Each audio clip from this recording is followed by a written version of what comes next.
Bonjour et bienvenue sur un nouvel épisode de Nous Entrepreneurs. Aujourd'hui, je reçois Sophie Lazare qui dirige Global. Bonjour Sophie, Bonjour Benjamin, bienvenue à toi sur Nous Entrepreneurs. merci, ravi Avec, d'être pla- là. avec plaisir. Est-ce que tu peux te présenter pour nos auditeurs et présenter ton parcours jusqu'à la tête de Global, s'il te plaît? Oui, avec plaisir. Alors, je suis lyonnaise, voilà, et je suis maman de 4 enfants, voilà, qui sont des grands, mais j'aime bien me définir comme ça parce que c'est vraiment, voilà, c'est ce qui m'habite, Ouais. bien entendu, et voilà, et ma deuxième jambe, et ben, c'est ma vie professionnelle.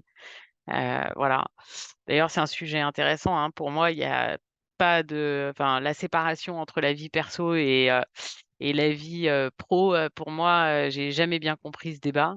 Je le comprenais déjà pas quand j'étais, salariée, chez PwC, je le comprends encore moins en étant dirigeante d'une société. On est Voilà, c'est d'accord. On je oppose souvent en disant équilibre, vie pro, vie perso. C'est un concept qui est sûrement un petit exactement, peu dépassé. En plus, aujourd'hui, où tout est pas mal mélangé. Nous ne sommes qu'une exactement. seule personne. Donc, voilà. Exactement, et donc c'est vrai pour moi, et donc je partage beaucoup de choses, en interne aussi parce que évidemment, toute, la vie émotionnelle des uns et des autres compte aussi beaucoup en fait, dans le travail. Donc il y a des jours qui sont plus compliqués, que d'autres où on a envie de fêter des choses, et donc je suis en plus quelqu'un de tout à fait, passionné, d'une façon générale. C'est aussi, une façon de me décrire, et ben, cette passion, elle est vraie aussi bien, dans mon implication auprès de ma famille que dans mon implication, auprès de ce projet d'entreprise. Voilà. Yes. Et alors, donc, justement, qu'est-ce qui t'a amené là à la tête de l'entreprise?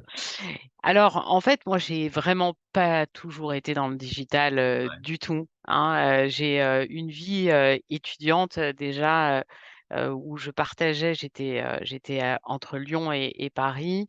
Je partageais ma vie d'étudiante entre mes études, d'expert comptable commissaire aux comptes et un engagement très fort, de militantisme dans un mouvement de jeunesse. OK. Et puis après, cette vie, énergique, j'ai voulu rentrer, dans un Big Four. À l'époque, c'était même, les Big Six. D'ailleurs, je sais même plus comment ça s'appelait. C'était pas les Big, mais en tout cas, voilà. Je voulais absolument faire, ma carrière dans un grand cabinet, notamment pour, avoir une très, très grande diversité, de missions, et puis, évidemment être, dans un univers très challenging, et puis comme je sortais pas d'une école de commerce, et ben, ça a été très dur. Il a fallu que j'attende, la 4e ou la 5e lettre de refus avant de prendre mon téléphone, et expliquer en direct à une assistante, à l'époque, que, oui, OK, je sortais pas d'une école de commerce et que j'en avais marre de recevoir leurs lettres de refus, et que je voulais absolument rentrer, à l'époque dans le cabinet Cooper Celebrant, et que ma vie, d'étudiante et mon engagement, de li voilà, qui faisait preuve, de mon leadership, faisait que j'étais une candidate parfaite pour eux, et c'est vraiment comme ça que je suis rentrée, chez Cooper Celebrant. Ouais. Et L'énergie entrepreneuriale, déjà, quand la porte est fermée, on rentre par la c'est fenêtre. vraiment ça, c'est vraiment ça, et derrière, ben, en 11 ans à peine, en fait, je suis devenue associée dans ce cabinet, et d'ailleurs, cooptée par, l'une des personnes qui m'avait renvoyé cette lettre de refus. Ce qui fait que le jour où je suis passée associée, j'ai affiché dans mon bureau, toutes les lettres de refus que j'avais reçues avec un commentaire, «Le recrutement n'est pas une science exacte». Mais Excellent. donc voilà. Et donc en fait, quand j'étais, donc expert comptable commissaire aux comptes dans ce cabinet, moi ce qui me passionnait, voilà, c'était le contact avec les entrepreneurs. C'est, le fait de pouvoir avoir cet effet miroir en fait, avec, les entrepreneurs, pouvoir, ben, surtout être quelqu'un qui puisse les accompagner sur, du conseil et cetera. Hem, D'ailleurs, je ne faisais pas j'étais associée, d'audit, mais je faisais pas que de l'audit. Je faisais, aussi un peu d'expertise comptable, de l'accompagnement dans le cadre de transactions et cetera. Enfin voilà, tout ce qui était croissance externe et c'est vraiment ce qui me plaisait en fait dans mon métier.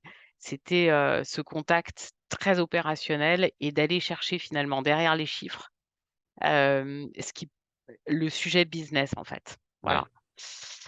Et puis notre métier a changé. Le métier de commissaire aux comptes a énormément évolué, en l'espace de 25 ans, mais ça s'est vraiment accéléré sur, les 10 dernières années Mmh. pour se transformer de plus en plus vers un métier de compliance. Hem, Pour les c'est déjà toutes les petites boîtes ont été, exclues du scope quelque part. exact. Tu as complètement raison, d'autant plus que moi, ce qui m'intéressait, c'était vraiment plutôt les ETI et les boîtes familiales Ouais. et oui, tu as raison, le fait que la compliance soit vraiment passée, comme étant un élément clé, en fait, de notre activité, fait que en étant chez PwC, ben, finalement, j'avais plus les moyens, en fait, de pouvoir accompagner, ce réseau, d'entreprises Mmh. familiales, même grosses, hein, mais les choses étaient devenues, quand même, beaucoup plus compliquées. Alors à un Le moment déclic donné alors. alors, j'étais déjà, investisseur, hein, chez Global et déjà impliquée en fait, depuis le départ, dans le conseil d'administration. Voilà et Global en fait, ça avait été une rencontre, parce que, à l'époque où j'étais chez PwC, je m'étais impliquée, dans le réseau du MEDEF. Hem, pour, rapprocher en fait des personnes qui avaient, un peu de moyens, à investir dans le cadre notamment de la de tout ce qui a été mis en place pour la défiscalisation, ISF à l'époque, vers, des startups. Et notamment, toutes les startups d'ailleurs, plutôt d'entrepreneurs dans la ville, que je trouvais, hyper intéressantes en fait. Voilà, comment est-ce qu'on aide, des jeunes, plutôt issus des quartiers à devenir des entrepreneurs? Ben, voilà, c'était un réseau qui m'animait et dans le cadre de ce réseau, ben, j'ai pu, rencontrer d'autres entrepreneurs et puis un ami, m'a présenté en fait, ce projet global, qui venait d'un étudiant et qui avait envie finalement de, réinventer la façon dont on pouvait, être sur le web et plus être seul sur le web, mais y être à plusieurs en fait.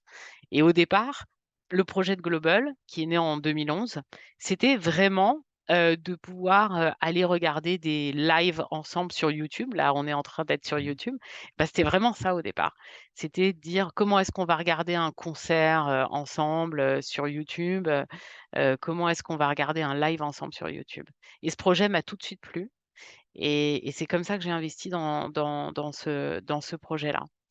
Et puis, ben, l'un dans l'autre, en fait, une première fois, en fait, les membres du conseil d'administration m'avaient dit en 2014-2015, «Pourquoi est-ce que tu mets pas ton énergie au service de ce projet-là?»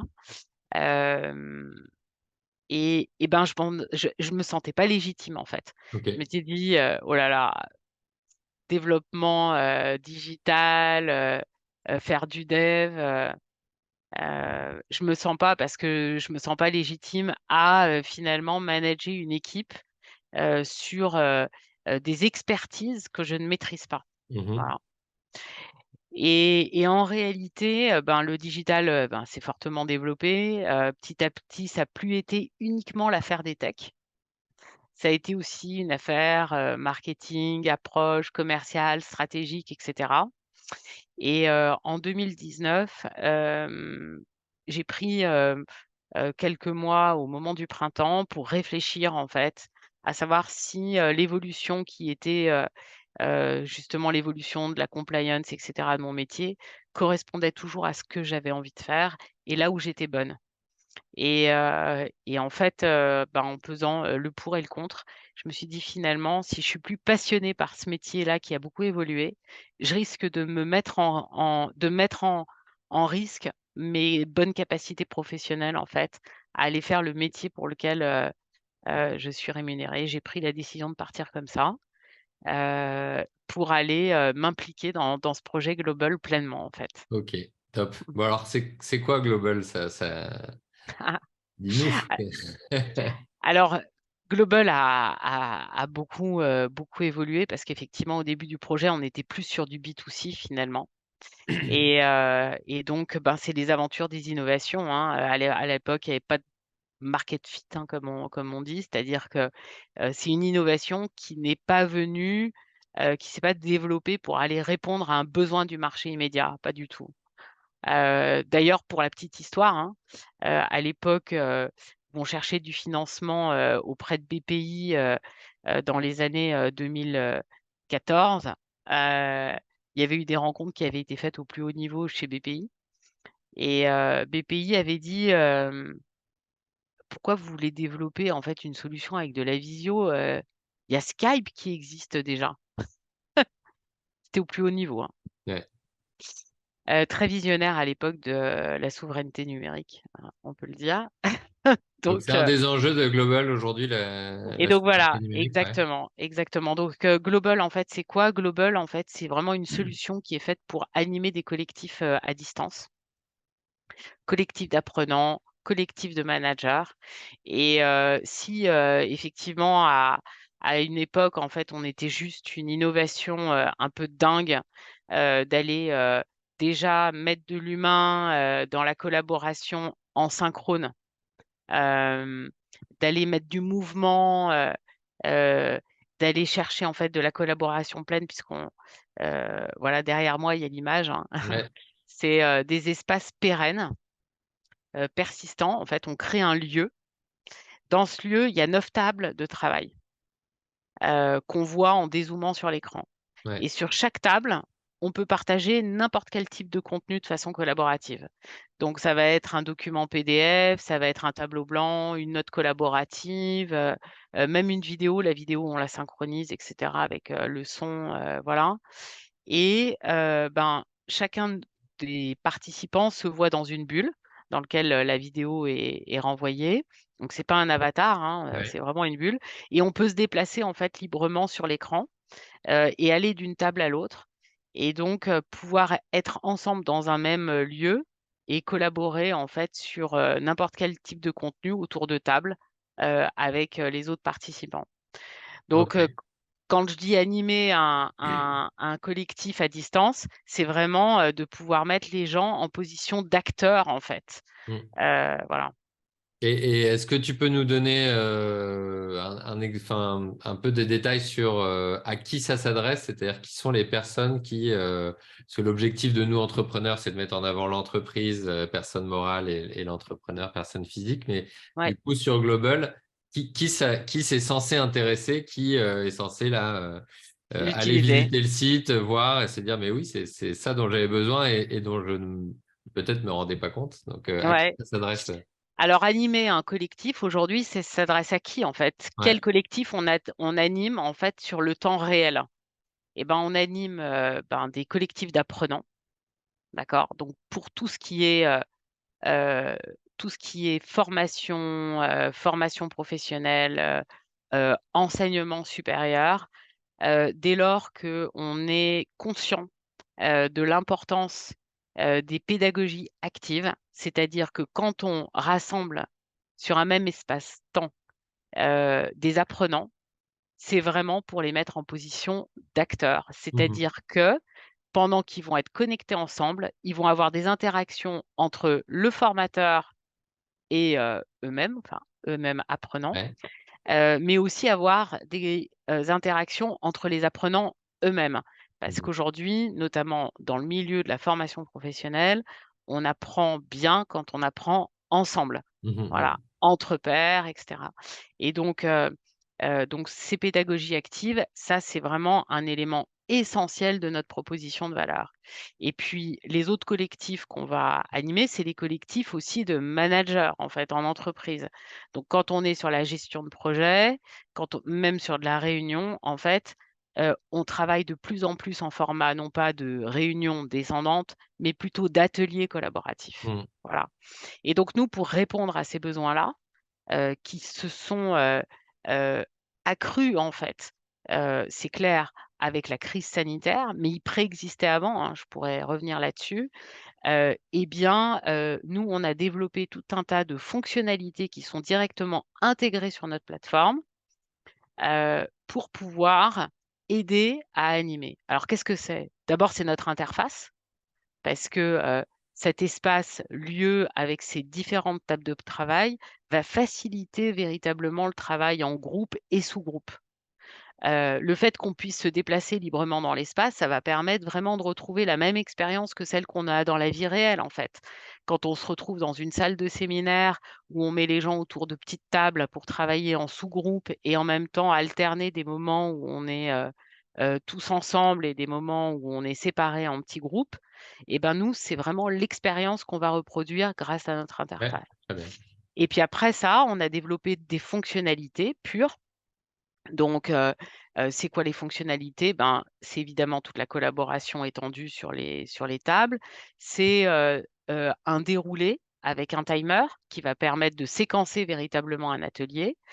Et puis c'est des templates en fait qu'on propose, hem, pour des ateliers très classiques, par exemple, du World Café, du co-développement, du forum, les chapeaux de Bono. Enfin voilà, tous ces ateliers en fait d'idéation, qui vont être très utiles à la fois pour de la formation, pour de la facilitation, d'intelligence collective. Et donc ça, c'est la formation et l'atelier, Mmh. avec des managers. En fait, nous, on va aider à transformer le formateur ou le manager d'une équipe en position de facilitateur. Ouais, Voilà. ouais, Et c'est ça, on veut le diffuser à large échelle, donc c'est pour ça qu'on met en place on a des templates d'activités qui vont permettre à n'importe qui, en fait, finalement, de s'approprier ces méthodes-là et en quelques clics, en fait, de pouvoir, «jouer» entre guillemets ces animations, avec, ces collectifs. top. Et alors, c'est quoi l'ambition que tu as avec Global? Vous allez jusqu'où? Alors notre ambition, et ça va me permettre de rebondir sur ce que tu disais sur la souveraineté, hein, c'est vraiment d'être la solution française, européenne, qui va permettre en fait d'animer facilement ces collectifs. Voilà, donc on s'intègre, on a développé bien sûr les intégrations, donc avec les outils du quotidien, donc je vais parler de Microsoft Teams, hein, aujourd'hui, bien entendu, donc on s'intègre dans un Ouais, univers, d'équipe Teams. On s'intègre aussi dans la plupart, des LMS, les Learning Management System en fait, pour permettre en fait une expérience unifiée, encore une fois, que ce soit pour, de la formation, ou que ce soit pour de l'animation d'équipe. Ou, peut-être quelques exemples, hein. Par exemple, pour la formation, dans les grandes entreprises qui nous utilisent aujourd'hui, et bien, il y a, Capgemini, qui fait, de l'onboarding de ses managers. C'est vrai en France, c'est vrai en Angleterre, avec Global. Parce que justement, pour l'animation de ces collectifs, le but dans du onboarding, c'est faire en sorte qu'une cohorte fasse connaissance entre elles. mmh, Voilà.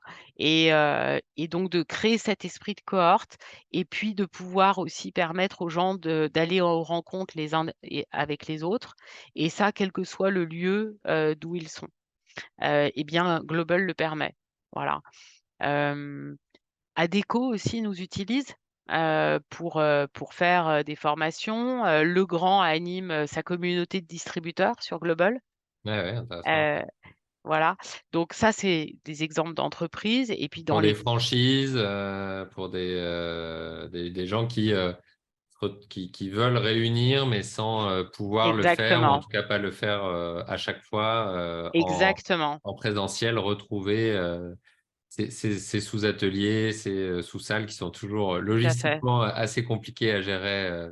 en C'est présentiel exactement et là ça. qui du coup sont beaucoup plus faciles à aborder en digital. Aujourd'hui, tout le monde réclame de la flexibilité, en fait. Mm. Donc la flexibilité, c'est de la flexibilité sur le temps, mais c'est aussi de la flexibilité sur les modalités. Ouais, très clair. Ouais, alors, on arrive déjà, c'est un format très court, nous entrepreneurs, qui sert un peu de teaser aussi. Donc après, chacun pourra aller voir Global et je pense que tu as donné des exemples assez concrets sur de la formation, sur des entreprises qui ont des équipes déportées, sur des réseaux, etc. Donc c'est hyper intéressant. Aussi en précisant que du coup, c'était complémentaire à d'autres outils et que ça vient en plus sur des choses assez précises. Est-ce que tu as une actualité ou un appel à l'action à notre communauté ou dit autrement, comment est-ce que notre communauté peut aider Global à se développer? Ah, super. Alors vraiment, nous, notre actu, c'est ça, en fait. C'est vraiment d'accélérer, la diffusion des méthodes collaboratives, au sein des équipes, et pour de la formation et du management. Donc là, tous ces, dispositifs, hein, clés en main, c'est des dispositifs qu'on met sur notre site. Là, par exemple, aujourd'hui, on travaille, avec quelqu'un qui est, une référence à Lyon qui s'appelle Thierry Pic, hein, qui est, un prof assez connu, de l'EM Lyon, qui est féru d'innovation managériale. Et là, actuellement, et bien, on a lancé l'atelier du rétex, donc retour d'expérience en fait, heu, qui est extrêmement impactant et fort dans une équipe pour souder une équipe, et véritablement, agir sur, la base de ce qui s'est passé sur un projet, faire une rétrospective. Ça, on entend ça beaucoup dans les méthodes sur les méthodes agiles, mais aussi dans le sport et dans tous les dans le sport, dans l'armée et cetera. Donc, comment est-ce qu'on capitalise sur une action, un projet qui s'est passé pour être meilleurs ensemble sur le futur? Et ça, en fait, ça se passe très bien.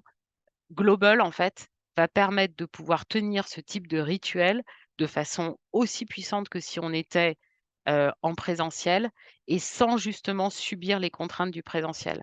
Et l'usage de Global et ben, ça va permettre finalement de systématiser l'utilisation de ce type d'atelier. Voilà. Hmm. Donc nous, finalement, on va aider dans le management à transformer, en fait, des réunions en atelier collaboratif et voilà quelle est notre, raison d'être pour le management et pour la formation, c'est vraiment de mettre les pédagogies actives, c'est-à-dire l'engagement et l'ancrage, hein, comment mettre les pédagogies actives au cœur, des projets de formation de l'entreprise et les 2, le management et la formation sont intimement liés actuellement, on le sait bien. Ok, super. Eh ben, écoute, merci beaucoup Sophie d'avoir répondu à mes questions sur nous entrepreneurs. J'invite évidemment tout le monde à aller visiter ton site. C'est comment on te contacte Alors, bah, moi, le LinkedIn. Ouais, LinkedIn, ça, c'est top pour me contacter. Je suis assez active sur LinkedIn et puis, bien entendu, vous pouvez aller sur notre site.